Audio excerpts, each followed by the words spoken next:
কিছু জানে, আল্লাহ রিজিক দাতা এটা জানে। মুসলমান অনেক কিছু জানে, আল্লাহ সৃষ্টিকর্তা এটা জানে। মুসলমান অনেক কিছু জানে, আল্লাহ রক্ষাকর্তা এটা জানে। মুসলমান আল্লাহকে জানে, আল্লাহ জীবনদাতা এটা জানে, আল্লাহ মানুষের হায়াত মওতের মালিক এটা জানে। কিন্তু একমাত্র বিধানদাতা আল্লাহ, এটা মুসলমান আজ জানে না। এই জায়গাটা থেকে বিপত্তি তৈরি হয়, এই জায়গায় বিরোধ আমাদের সঙ্গে এখানেই হয়। আমরা বলি আইন তোমাদের মানবো, ততক্ষণ মানবো যতক্ষণ তোমরা আল্লাহর আইনের অধীনে থাকবে। আর যখনই তোমাদের আইন আল্লাহর কোনো আইনের সঙ্গে সাংঘর্ষিক হবে, আল্লাহর কোনো আইনের সঙ্গে কন্ট্রাডিক্টেড হবে, তুমি যত বড় কর্তৃপক্ষ হও না কেন, একজন আদনা ইমানদার স্পষ্ট ভাষায় তখন বলে দিবে আল্লাহর আইনের বাইরে গিয়ে কোনো আইন আমরা মানি না। এটাই হলো রুবুবিয়্যতের অর্থ। ইন্নাল্লাযীনা ক্বালু রাব্বুনাল্লাহ, যারা বলবে আমাদের রবকে। দেখেন, এটা একটা কঠিন সবক, এটা অনেক গুরুত্বপূর্ণ একটা সবক। আল্লাহ পাক রব্বুল আলামিন এই সবকটা মুমিনের জীবনে অসংখ্যবার আল্লাহ বাতলে দিয়েছেন, অনেক গুরুত্ব দিয়েছেন আল্লাহ পাক। আচ্ছা দেখি, আমি আপনাদেরকে শুধু স্মরণ করায় দেই, কোরআনে পাকের সর্বপ্রথম সূরা কোনটি? সূরাতুল ফাতিহা। সূরাতুল ফাতিহার প্রথম আয়াত কোনটি বলেন তো? আলহামদুলিল্লাহি রব্বিল আলামিন। এই জগৎ সমূহের মধ্যে একমাত্র বিধান চলবে কার? রব্বুল আলামিন মানে হলো আসমানে বিধান চলবে কার? জমিনে বিধান চলবে কার? দেশের মধ্যে বিধান চলবে কার? সংসদে বিধান চলবে কার? গণভবন বঙ্গভবনে বিধান চলবে কার? নিম্ন আদালতে বিধান চলবে কার? উচ্চ আদালতে বিধান চলবে কার? সুপ্রিম কোর্টে বিধান চলবে কার? যারা সর্বত্র আল্লাহর বিধানদাতা মানে তারাই আল্লাহকে রব্বুল আলামিন মানে। আর যারা বলে সব জায়গায় আল্লাহর বিধান চলবে কিন্তু সংসদে আল্লাহর বিধান চলবে না, তারা রব্বুল আলামিন মুখে বলতে পারে, তারা কার্যক্রমে আল্লাহকে অস্বীকারী। যারা রব্বুল আলামিন পড়ে কিন্তু বলে আদালতে আল্লাহর আইন চলবে না, আদালতে চলবে সংসদ প্রণীত আইন, আল্লাহর আইনের বিরুদ্ধে আদালতকে যারা ভিন্ন আইনে পরিচালিত করে, তারা নিজেদেরকে মুসলমান বলে পরিচয় দিতে পারে কিন্তু তারা আল্লাহর একত্ববাদকে বিশ্বাসকারী নয়। তাহলে কোরআন শুরু হলো কিসের শিক্ষার মাধ্যমে? আলহামদুলিল্লাহি, জোরে বলেন আলহামদুলিল্লাহি রব্বিল আলামিন। প্রথম শিক্ষাটা কি হলো? রবকে। এরপরে পূর্ণ কোরআনে অসংখ্যবার আল্লাহকে রব বলা হয়েছে, রব বলা হয়েছে, রব বলা হয়েছে। সর্বশেষ যেই সূরার মাধ্যমে কোরআনে পাক শেষ হলো সেই সূরাটার নাম কি? সূরা নাস। সূরা নাসের প্রথম আয়াত কি? কুল আউযু। কুল আউযু। মানুষের রবকে, মানুষের রবকে। কোরআনের শুরুতেও রব্বুল আলামিনের শিক্ষা, কোরআনের শেষেও রব্বুন নাসের শিক্ষা, অর্থাৎ মানব জাতির জীবনে একমাত্র বিধান চলবে কার? গেল কোরআন। সূরা ফাতিহা প্রতিদিন একজন মুমিনকে 5 ওয়াক্ত নামাজে, 5 ওয়াক্ত নামাজে শুধু ফরজ নামাজ হলো ফজরে 2 রাকাত, যোহরে 4 রাকাত, আসরে 4 রাকাত 10 রাকাত, মাগরিবে 3 রাকাত 13 রাকাত, এশায় 4 রাকাত 17 রাকাত, আবার বিতরের 4 রাকাত 3 রাকাত, কত হলো? 20 রাকাত। কত হলো? 20 রাকাত। সুন্নতে মুআক্কাদা ফজরে 2 রাকাত, যোহরে 6 রাকাত 8 রাকাত, মাগরিবে 2 রাকাত 10 রাকাত, আর হলো এশায় 2 রাকাত 12 রাকাত। 12 আর 20 32 রাকাত নামাজের মধ্যে সূরা ফাতিহা পড়তে হয় কয়বার? কমপক্ষে কয়বার? কমপক্ষে 32 বার। তাহলে 32 বার রব বলতে হয় কাকে? এরপরে আপনি রুকু, আপনি কেরাত পড়লেন, সূরা মিলালেন, সূরা মিলায় আপনাকে 32 রাকাত নামাজে রুকু করতে হবে কয়টা? হিসাব করে বলেন। 32 রাকাত নামাজে রুকু কয়টা? 32টা রুকু। এক একটা রুকুতে 3টা তাসবিহ পড়তে হয়। রুকুর তাসবিহটা কি? সুবহান রাব্বিয়াল আযীম। পবিত্র আমার রব। রবকে? আমার রবকে আল্লাহ। তাহলে 32 রাকাত নামাজে 32টা রুকু, এক এক রুকুতে কমপক্ষে 3 বার রব্বি আল্লাহ, রব্বিয়াল আযীম, মহান আল্লাহকে রব বলে ঘোষণা করতে হচ্ছে। 3 32 96 বার। কয়বার? 96 বার রুকুর মধ্যে রব বলতে হয় কাকে? এক এক রাকাত নামাজে সাজদা কয়টা? 32 রাকাত নামাজে সাজদা কয়টা? 64টা সেজদা। এক একটা সেজদায় 3টা তাসবিহ পড়তে হয়। সাজদার তাসবিহ কি? সুবহান রাব্বিয়াল আ'লা। পবিত্র আমার রব যিনি মহান। তাহলে রব বলা হলো কাকে? 32 রাকাত নামাজের 64টা সেজদা, এক একটা সেজদায় 3 বার করে আল্লাহকে রব বলে স্বীকার করতে হচ্ছে। 3 64 দ্বিগুণে তিন ছয় 18, 180, 3 4 12, 192 বার। 192 বার আপনাকে রুকুর সাজদার মধ্যে আল্লাহকে রব বলতে হচ্ছে। 32 রাকাত নামাজে 96 বার আপনাকে রব বলতে হচ্ছে। 32 রাকাত নামাজে অন্তত 32 বার সূরা ফাতিহায় আল্লাহকে আপনাকে রব বলে স্বীকার করতে হচ্ছে। প্রতিদিন এইভাবে এত শত শত বার আল্লাহকে রব বলে স্বীকার করা, আল্লাহ রব রুবুবিয়্যাতের ঘোষণা দেওয়া, আল্লাহর এই রুবুবিয়্যাতের শিক্ষাকে অর্জন করা। এটা কেন? এটা কেন? এটা কেন? কারণ তুমি যখন মৃত্যুবরণ করবে, তোমার অনন্তকালের জন্য সর্বপ্রথম যেই পরীক্ষাটা হবে, সেই পরীক্ষার উপর নির্ভর করবে তোমার পরকালের জীবনের শান্তি, সফলতা, পরকালের জীবনের মুক্তি এবং নিরাপত্তা। সেখানে সর্বপ্রথম তোমার প্রশ্ন থাকবে মার রব্বুকা, তোমার রবকে। সর্বপ্রথম প্রশ্ন কি? জোরে বলেন, সর্বপ্রথম প্রশ্ন কি? মার রব্বুকার অর্থটা কি? মার রব্বুকার অর্থ হলো তোমার জীবনে বিধান চলতো কার? ভাই, এটা কথাটা হালকা কথা নয়, কথাটা হালকা কথা নয়।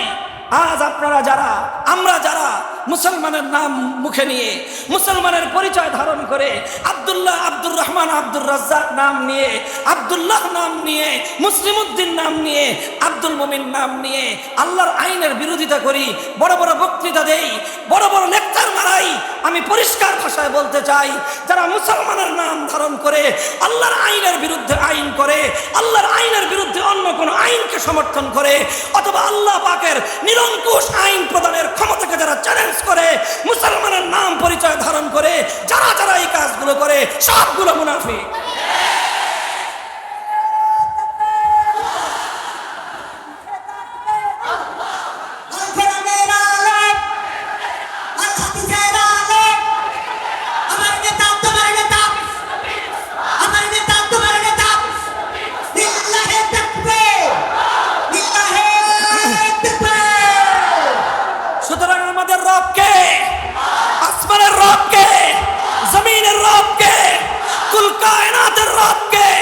সমস্ত মাখলুকাতের রবকে।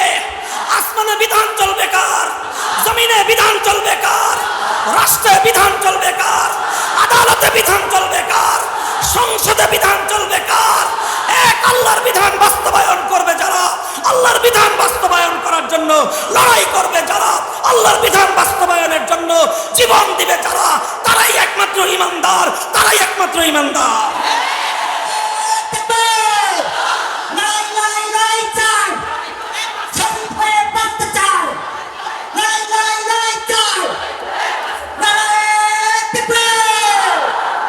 প্রথম বৈশিষ্ট্য হলো অকপটে স্বীকার করতে হবে, সারা দুনিয়াকে জানিয়ে দিতে হবে আমাদের রবকে।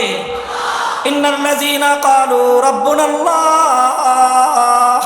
যারা বলবে আমাদের রব হলো আল্লাহ, এটা হলো প্রথম বৈশিষ্ট্য। দ্বিতীয় বৈশিষ্ট্য হলো সুম্মাস্তাকামু, এক আল্লাহকে রব বলে ঘোষণা করার পর, এক আল্লাহ পাকের রুবুবিয়্যাতের স্বীকৃতি দেওয়ার পর সুম্মাস্তাকামু, তাদের দ্বিতীয় বৈশিষ্ট্য হলো তারা এই রুবুবিয়্যাতের ঘোষণার উপর ইস্তেকামতের সাথে থাকবে। কিসের সাথে? শব্দটা আপনারা শিখেন, এই শব্দটা এর আমার আলোচনার শেষ পয়েন্ট। কিসের সাথে থাকবে? কি বললাম? ইস্তেকামত। সবাই বলেন ইস্তেকামত। শব্দটা কি? ইস্তেকামতের সাথে যারা থাকবে, আল্লাহ পাক তাদের জন্যই ওই শুভ সংবাদ রেখেছেন, তাদের জন্যই মুক্তি রয়েছে, তাদের জন্য আল্লাহর পক্ষ থেকে গার্ড অফ অনার রয়েছে, তাদের জন্যই নুরানি ফেরেশতাদের কাফেলার আগমন ঘটবে, তাদের জন্যই দুনিয়া থেকে জান্নাত পর্যন্ত প্রত্যেকটি ঘাটিতে আল্লাহর পক্ষ থেকে গ্রেট রিসিপশনের ব্যবস্থা থাকবে, আল্লাহর পক্ষ থেকে এক মহা সাদর সম্ভাষণের ব্যবস্থা থাকবে। আল্লাহকে রব হিসেবে মানতে হবে, আল্লাহকে রব হিসেবে ঘোষণা দিতে হবে, অতঃপর ইস্তেকামতের সাথে থাকতে হবে। কিসের সাথে? জোরে বলেন, কিসের সাথে? এখন আমি ছোট্ট করে ইস্তেকামত শব্দের অর্থ বুঝাবো, আমার আলোচনা শেষ। ইস্তেকামত শব্দের অর্থ বাংলায় বলা হয় দৃঢ়তা, অটলতা। আল্লাহকে রব বলে কচু পাতার পানির মতো হলে চলবে না। আল্লাহ কিন্তু রুবুবিয়্যাতের সাথে ইস্তেকামতের কথা বলেছেন, এটা একটা তাৎপর্যময় বিষয়। ইস্তেকামতের কথা আল্লাহ কেন বললেন? কারণ আল্লাহ ভালো করেই জানেন, যারা এক আল্লাহর বিধান মানতে চাইবে তাদেরকে ধাক্কা দেওয়া হবে। যারা এক আল্লাহর বিধান দুনিয়াতে বাস্তবায়ন করতে চাইবে তাদের সঙ্গে অনেক বাধা বিপত্তি আসবে, অনেক ঝড় ঝাপটা আসবে। এই বাধা বিঘ্ন, এই প্রত্যেকটি ঝড় ঝাপটার সামনে কচু পাতার পানির মতো হলে চলবে? বলেন, কচু পাতার উপরে পানি যখন থাকে, পানি কিন্তু দেখতে খুব সুন্দর দেখা যায়, কথা ঠিক কিনা? কচু পাতার পানি দেখতে খুব সুন্দর দেখা যায়, কিন্তু সামান্য একটু ধাক্কা লাগলেই সেই পানি আর থাকে? সেই পানি পড়ে যায়। কাজেই মাথায় টুপি পড়ছেন, খুব সুন্দর দেখা যায়, নাম ধারণ করেছেন ইমানি নাম, মুসলিম নাম, শুনতেও সুন্দর শোনা যায়, 14 পুরুষ 14 গোষ্ঠী, ইমানদার, ভালোই লাগে, সব সুন্দর আছে, কিন্তু দেখতে তো সুন্দর, কিন্তু যখনই আল্লাহর রুবুবিয়্যতের উপর আপনি থাকতে চাইবেন, আপনার উপর ধাক্কা আসবে, আপনার উপর ঝড় আসবে, আপনার উপর তুফান আসবে, আপনার ইমান যদি তখন কচু পাতার পানির মতো হয়, তাহলে ওই ইমান দিয়ে আখিরাত তো দূরের কথা, দুনিয়াতেও ইমানদারের পরিচয় ধরে রাখা যাবে না। এই জন্য কিসের সাথে থাকতে হবে? ইস্তেকামতের সাথে থাকতে হবে। ইস্তেকামত কি জিনিস? ইস্তেকামত মানে হলো দৃঢ়তা, ইস্তেকামত মানে হলো অটলতা। ইস্তেকামত সম্পর্কে আমি আপনাদেরকে দুটি মন্তব্য শোনাবো। একটি মন্তব্য হলো শাইখুল ইসলাম ইবনে তাইমিয়া রাহমাতুল্লাহি আলাইহি বলেছেন, আল ইস্তেকামাতু আফজালুল কারামা। আল ইস্তেকামাতু আফজালুল কারামা। আমরা দুনিয়াতে যারা আল্লাহওয়ালা হয়, আল্লাহর খাস বান্দা, আল্লাহর পেয়ারা বান্দা, তাদের কারামত থাকে। তাদের কি থাকে? কারামত থাকে। আমরা বাংলায় বলি কেরামতি, অলৌকিক ক্ষমতা। এটা আল্লাহর পক্ষ থেকে দেওয়া হয়। কারামাতুল আউলিয়া হাক্কুন। মুসলমানদের একটা আকীদা হলো আল্লাহর পক্ষ থেকে আল্লাহর খাস বান্দাদেরকে অনেক অলৌকিক সক্ষমতা, অলৌকিক কাজ করার অলৌকিকতা আল্লাহ দান করে থাকেন। এই কারামাতকে বিশ্বাস করতে হয়, এটার মধ্যে শিরকের কোনো কিছু নাই। এটা হলো কারামাত। ইবনে তাইমিয়া রাহমাতুল্লাহি আলাইহি বলেন, এই পৃথিবীতে অনেক রকম কারামাত আছে, সর্বশ্রেষ্ঠ কারামাত হলো একজন মানুষ যদি ইস্তেকামতের সাথে থাকতে পারে। ইস্তেকামতের চেয়ে এই পৃথিবীতে বড় কোনো কারামাত নাই। সুফিয়ান সাওরী রাহমাতুল্লাহি আলাইহি অনেক বড় একজন তাবেঈ, অনেক বড় একজন মুহাদ্দিস, অনেক বড় একজন ফকিহ। তিনি বলেছেন, তার মন্তব্যটা আরো চমৎকার। তিনি বলেন, আল ইস্তিকামাতু ফিদ দুনিয়া কাল মুরুরি আলাস সিরাতি ফিল আখিরাহ। দুনিয়াতে ইস্তিকামতের সাথে থাকতে পারা আর আখিরাতে পুল সিরাতের উপর দিয়ে পাড়ি দেওয়া, এই দুটোই এক সমান। যে দুনিয়াতে ইস্তিকামতের সাথে থাকতে পারবে, আখিরাতে সে জাহান্নামের উপর দিয়ে পুল সিরাত পার হয়ে জান্নাতে যেতে পারবে। আর একমাত্র ওই ব্যক্তি আখিরাতে পুল সিরাত পার হয়ে জান্নাতে যেতে পারবে যারা দুনিয়াতে ইস্তিকামতের সাথে থাকতে পারবে। কাজেই পুল সিরাত পার হয়ে জান্নাতে যেতে চাই কারা কারা? আল্লাহ কবুল করেন। আল্লাহ আমাদের সকলকে জান্নাত পর্যন্ত যাওয়ার তৌফিক দান করেন। হাত নামান। যদি আখিরাতে পুল সিরাত পার হতে চান, দুনিয়াতে ইস্তেকামতের সাথে থাকতে হবে। পারবেন তো? পারবেন তো? আল্লাহ তৌফিক দান করেন, আল্লাহ তৌফিক দান করেন। ইস্তেকামত মানে হলো এই, আপনি যখনই আল্লাহর ঈমানের উপর, একত্ববাদের ঈমানের উপর, তাওহীদের ঈমানের উপর, রুবুবিয়্যতের ঈমানের উপর আপনি যখনই নিজেকে নিজে স্থাপিত ঘোষণা করবেন, রুবুবিয়্যতের ঝান্ডা আপনি যখনই ধারণ করবেন, হতেই পারে না, হতেই পারে না, হতেই পারে না যে আপনার উপর কোনো বিপদ আপদ আসবে না। হাসিবান নাস আইয়ুতরাকু আইয়াকুলু আমান্না ওয়া হুম লা ইফতানুন। মানুষ কি এটা মনে করে যে তারা আল্লাহর রুবুবিয়্যতকে আঁকড়ে ধরবে আর তাদের উপর কোনো বিপদ আসবে না? কোশ্চেনকালেও এটা হতে পারে না। কাজেই আপনি যখনই আল্লাহর রুবুবিয়্যতের ঘোষণা দিবেন, এক আল্লাহর তাওহীদকে যখনই আপনি আঁকড়ে ধরবেন, তখন সারা দুনিয়ার গায়রুল্লাহর শক্তি, তারা সারা দুনিয়ার সমস্ত তাগুতি শক্তি আপনার বুকের ভিতর থেকে তাওহীদ এবং রুবুবিয়্যতের ঈমানকে কেড়ে নেওয়ার চেষ্টা করবে। মুহতারাম হাজিরিন, তখনই আসবে ইস্তেকামতের প্রশ্ন, তখনই আসবে আমি আর আপনি ইস্তেকামতের সাথে থাকতে পারি কিনা। ভাই, আমি অনেক মানুষ দেখেছি বছরের পর বছর, যুগ পেরিয়ে গেছে, অন্ধকার কারা প্রকোষ্ঠে কঠিন জীবনযাপন করছে, যাদের নাম শুনলে পর্যন্ত বাইরে থেকে আমাদের বুকটা ভয়ে কেঁপে উঠে। হায় হায়, ওনার না জানি কি অবস্থা। সেই মানুষগুলোকে আমি দেখেছি হাস্যোজ্জ্বল, তারা হাসে, তারা আনন্দিত, তারা উল্লাসিত, কোনো টেনশন নাই, কোনো চিন্তা নাই। আল্লাহ রাব্বুল আলামিন তাদের অন্তরের মধ্যে এরকম প্রফুল্লতা দান করে আছেন। এটা কিসের বদৌলত? এটা কিসের বিনিময়? এটা হলো ইস্তেকামতের বিনিময়। আল্লাহ আমাদের সকলকে ইস্তেকামতের সাথে থাকার তৌফিক দান করেন। ইস্তেকামতের পথে দুটি বাধা। কয় বাধা? জোরে বলেন। ইস্তেকামতের সাথে যদি আমি আপনি থাকতে চাই, ঈমানের উপর অটল এবং অবিচল যদি থাকতে চাই, আমাকে এবং আপনাকে দুই বাধা অতিক্রম করতে হবে। কয় বাধা? জোরে বলেন। প্রথম বাধা হলো লোভ লালসার বাধা। কিসের বাধা? লোভ লালসার বাধা প্রথমে আমাকে আপনাকে, যারাই আল্লাহর রুবুবিয়্যতের ঈমানকে আল্লাহর জমিনে বাস্তবায়ন করার চেষ্টা করবে, প্রথমেই তাদের সামনে লোভ আসবে, লালসা আসবে, প্রলোভন আসবে। কখনো টাকার লোভ দেখানো হবে যে আসো তুমি ঈমানের পথ ছেড়ে দাও, এত টাকা তুমি পাবা।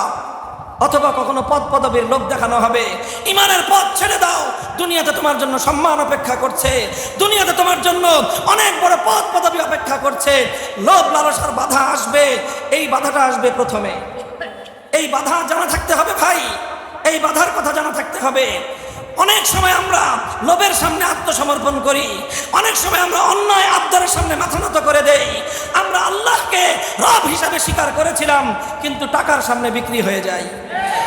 আল্লাহকে রব বলে ঘোষণা করেছিলাম, দুনিয়ার সামান্য স্বার্থের সামনে আমরা বিকিয়ে যাই। কথা বলেন ঠিক না বেঠিক? এই লোভ লালসা, এটা হলো ইস্তেকামতের পথে প্রথম বাধা। কথা বোঝা গেল?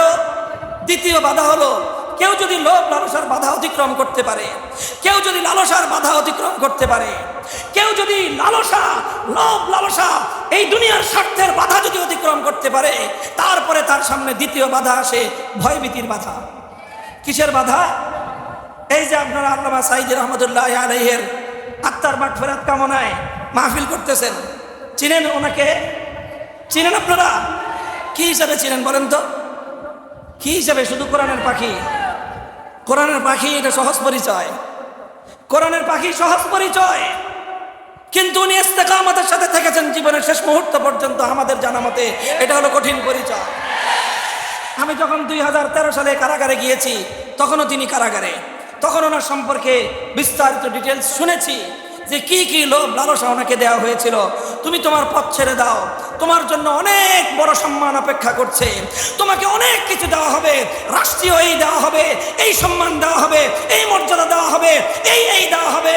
সব লোভ লালসাকে তিনি দুপায়ে দলেছেন, লোভ লালসাকে তিনি কবর রচনা করেছেন, ইস্তেকামতের সাথে ঈমানের পথে ছিলেন। এরপরে দ্বিতীয় বাধা ওনার উপরে এসেছে, যখন দেখেছে সোজা আঙ্গুলে ঘি ওঠে নাই, তখন তারা আঙ্গুল বাঁকা করেছে। কতটুকু বাঁকা করেছে? যতটুকু আঙ্গুল শেখ হাসিনারটা বাঁকা হতে পারে ততটুকুই বাঁকা করেছে। বাঁকা করতে করতে আঙ্গুল পেঁচ খেয়ে গেছে, আঙ্গুল শেখ হাসিনারটা পেঁচ খেয়ে গেছে। কিন্তু আল্লাহর বান্দা ঈমানের উপর অটল এবং অবিচল ছিল, জীবন দিয়েছে, মৃত্যুর সময় পর্যন্ত বাতিলের সামনে মাথা নোয় না।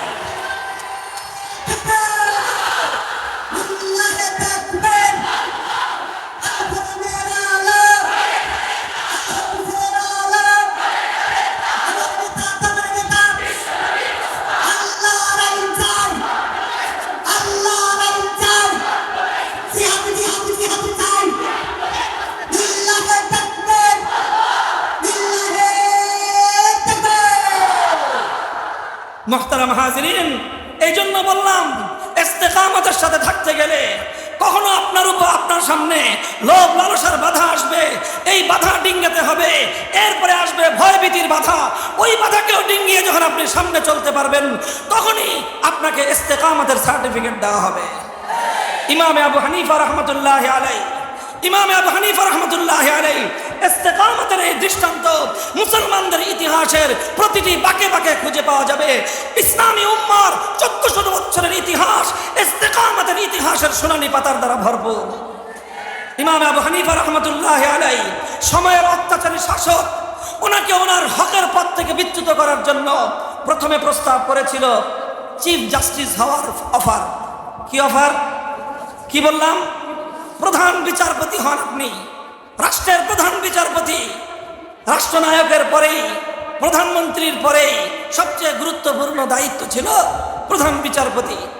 ইমাম আবু হানিফা রহমতুল্লাহ আলাইহি চিন্তা করেছিলেন, যদি আমি এই লোকের অধীনে প্রধান বিচারপতির দায়িত্ব গ্রহণ করি, তাহলে আমার দ্বারা সে সমর্থিত হবে। অথচ সে হলো একজন জালেম, সে একজন অত্যাচারী। আমি একজন অত্যাচারী শাসকের অধীনে প্রধান বিচারপতি হলে তার জুলুম এবং তার অত্যাচারকে সমর্থন করা হবে।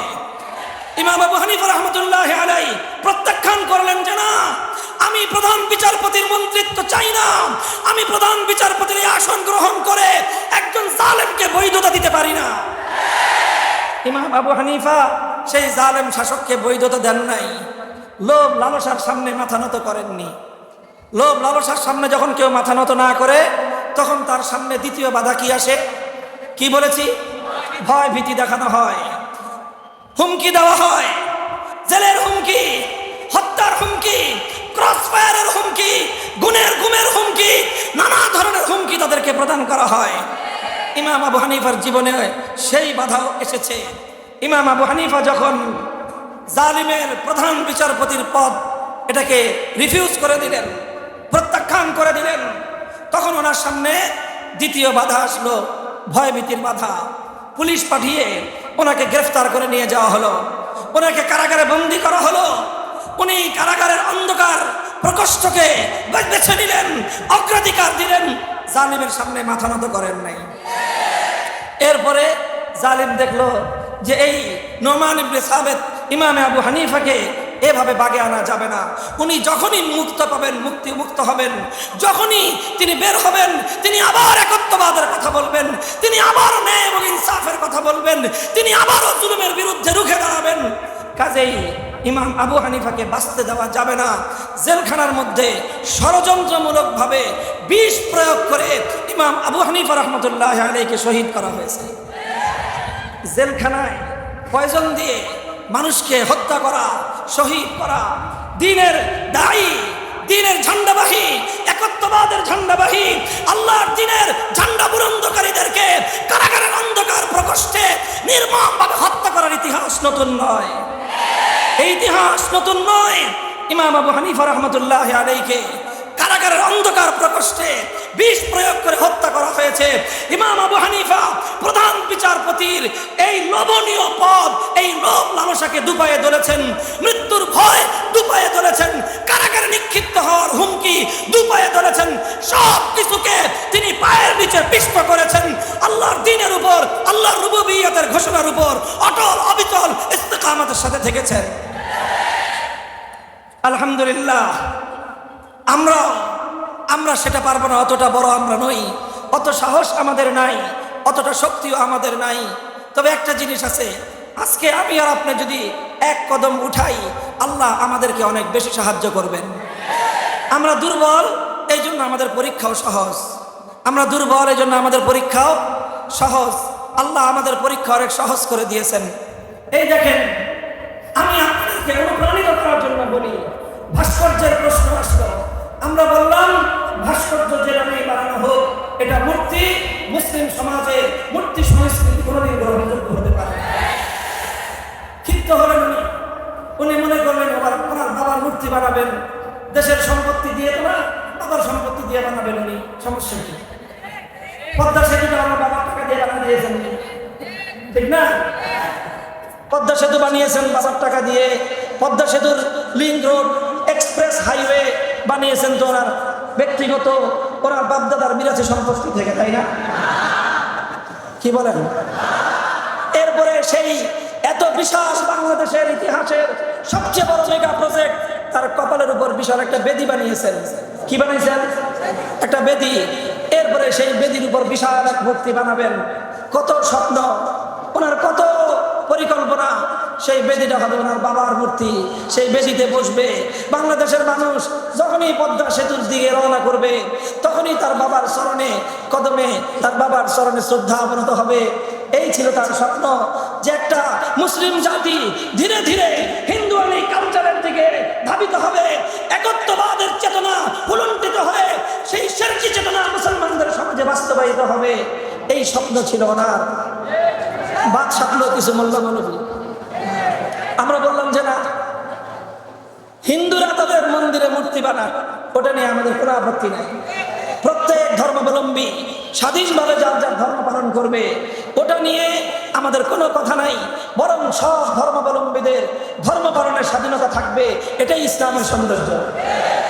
কিন্তু 90% মুসলমানদের সম্পদ দিয়ে, মুসলমানদের এলাকায়, মুসলমানদের সমাজে জাতীয় স্থাপনা ভাস্কর্যের নামে মূর্তি বানিয়ে মুসলমানদের সমাজকে মূর্তি সংস্কৃতির দিকে ধাবিত করা হবে।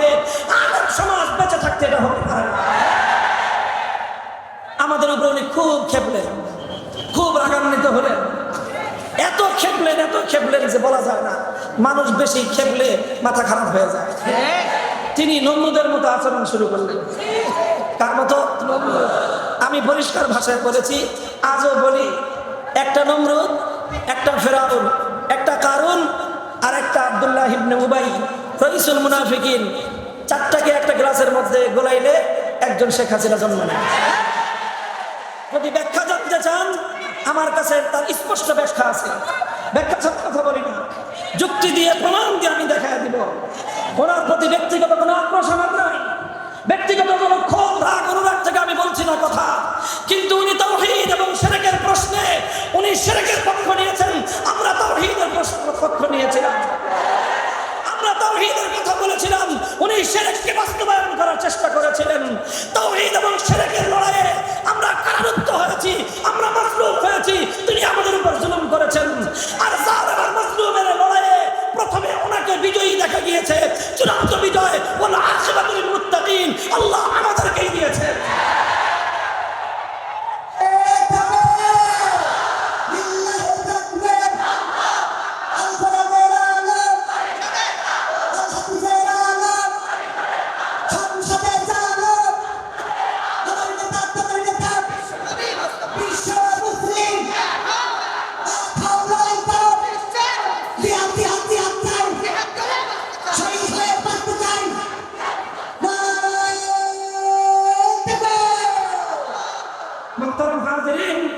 আমাদের কথা আমি আখেরি পাইলাম, ফাতাবিরু ইয়া উলিল আবসার, আল্লাহর কোরআনের চিরন্তন আহ্বান, শিক্ষা গ্রহণ করো, অতীত থেকে শিক্ষা নাও, ভবিষ্যতে আর কেউ এই ধরনের প্রচেষ্টা চালাবেন না।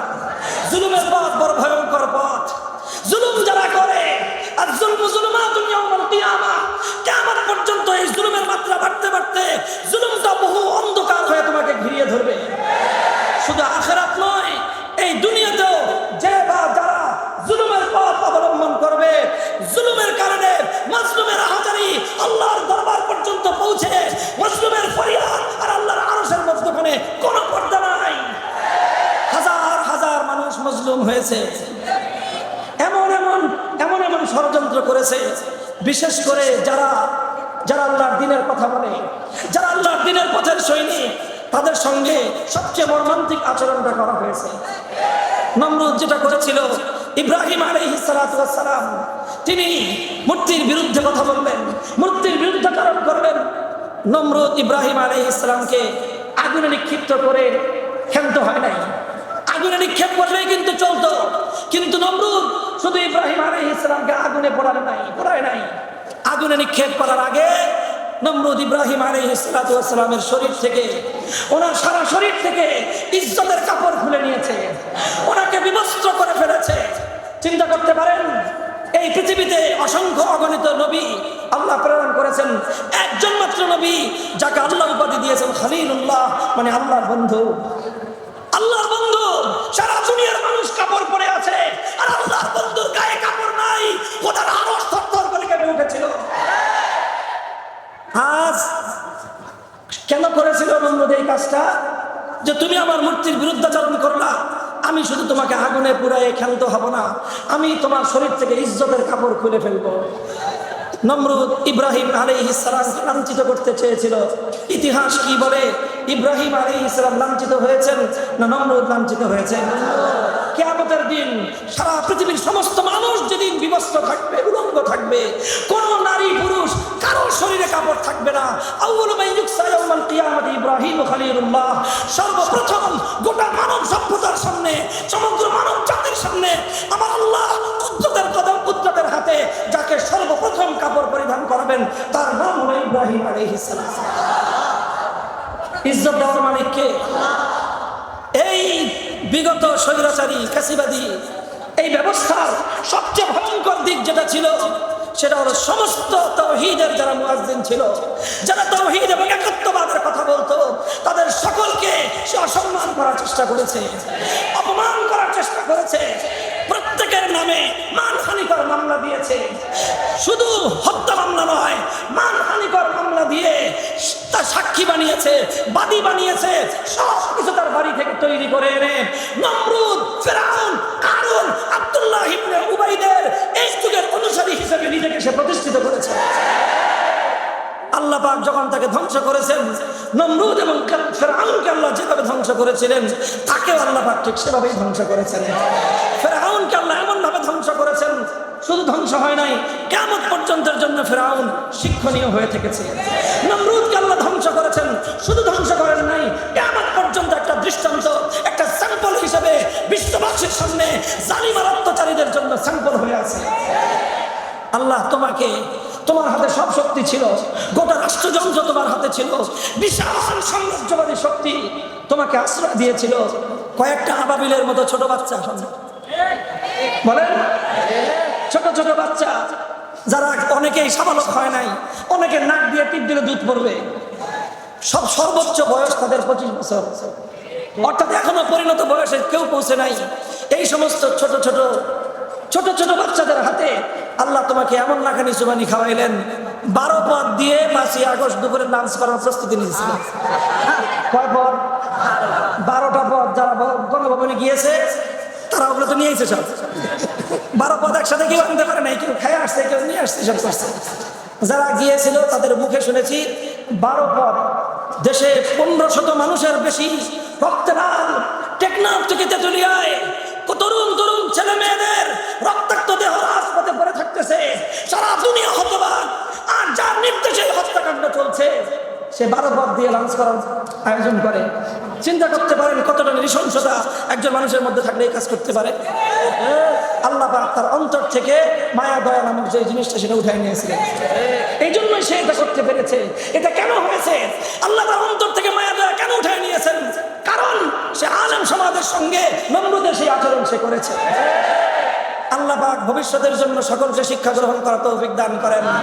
আমাদের জন্য শিক্ষা হবে, হে জিগরগাছাবাসী, হে বাংলা তাওহীদি জনতা, কোরআন প্রেমিক তাওহীদি জনতা, তোমাদের জন্য আল্লাহর পক্ষ থেকে এই বার্তা আমি দিয়ে দিতে চাই, আল্লাহর নবীর পক্ষ থেকে তোমাদের কাছে বার্তা দিয়ে দিতে চাই। আসো, আমি আর তুমি কদম উঠাই, আমি আর তুমি কদম উঠাই, আমি আর তুমি রাস্তায় কদম ফেলতে শুরু করি, মঞ্জিল পর্যন্ত পৌঁছানো আল্লাহর জিম্মাদারি। বাধা আসবে, লড়াই হবে, চূড়ান্ত লড়াইয়ের বিজয় হবে ইমানদারদের ইনশাআল্লাহ সুম্মা ইনশাআল্লাহ। আলামত শুরু হয়ে গিয়েছে, এই আলামত বলছে কথা বাংলার মাটি ইসলামী বিপ্লবের জন্য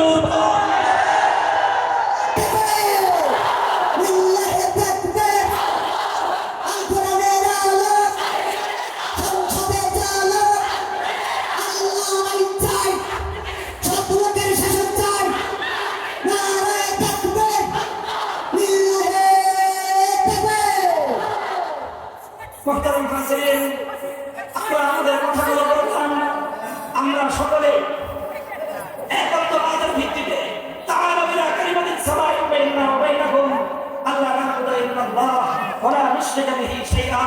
যারা আল্লাহর রজ্জুকে আঁকড়ে ধরতে চায়, ঐক্যের মাধ্যমে হাজার বছর ইসলামী যে ঐতিহ্য রয়েছে, মুসলমানদের পূর্বসূরীদের পক্ষ থেকে আমাদের কাছে যে আদর্শ রেখে দিয়ে দেওয়া হয়েছে, সেই আদর্শের পথে পথ চলে, সাহাবায়ে কেরামের পথে পথ চলে, পূর্বসূরীদের পথে পথ চলে, সমস্ত জালিমের মোকাবেলা করে আমরা যদি আমাদের দায়িত্বটা পালন করতে পারি, বিজয় দেওয়ার মালিককে, বিজয় দেওয়ার মালিককে আল্লাহ পাক রব্বুল আলামিন আমাদেরকে কিছুটা দেখিয়েছেন, যেন আমরা অনুপ্রাণিত হয়ে সামনের দিকে সাহসিকতার সাথে চলতে পারি। কাজী আছেন ইনশাআল্লাহ। আল্লাহ আমাদের সকলকে তৌফিক দান করুন। আমরা একটা সময় চলছি পথ, এখনই আমাদের দেশে, আমি শেষ কথা বলছি, দেশে এখনো অনেক, দেশের বিরুদ্ধে অনেক ষড়যন্ত্র চলছে, ইসলামের বিরুদ্ধে অনেক ষড়যন্ত্র চলছে। আমরা যারা যারা বিগত 15 বছর নির্যাতিত হয়েছে, আমি সকলকে বলবো এখনই আমাদের মধ্যে বিভেদ এবং প্রতিযোগিতা প্রতিদ্বন্দ্বিতার দেয়াল তৈরি করা ঠিক হবে। সকলের মধ্যে এখনো ঐক্যের একটা শিশালা প্রাচীর তৈরি করতে হবে। মনে রাখতে হবে পরাজিত পতিত বসে তাদের সাহায্যকারীরা কিন্তু বসে রয়েছে, তাদের প্রভু তাদের নির্দেশে এদেশের ইসলামকে ধ্বংস করার কায়দা দিয়েছিল, তারা কিন্তু হাত ঢুকিয়ে নেয়, তাদের ষড়যন্ত্রে জাল করতে তুলছে না। কাজে আমাদেরকে ধৈর্যের সাথে, সহনশীলতার সাথে, আরো ধীরস্থিরতার সাথে পথ চলতে হবে ইনশাআল্লাহ। কাজী আছেন সকলে, আল্লাহ পাক কবুল করুন। করেন। আমাদের সকলের আখেরি তামান্না আল্লাহ যখন আমাদের মৃত্যু দেবেন, মৃত্যুটা যেন বিছানায় না হয়, শহীদ মৃত্যুর তামান্না যেন আল্লাহ পূরণ করেন। আল্লাহর করণের প্রতি যেন আল্লাহ পাক আমাদের সকলকে মৃত্যু নিষেধ করেন। ওয়া আখিরু দাওয়ানা আলহামদুলিল্লাহি রাব্বিল আলামিন।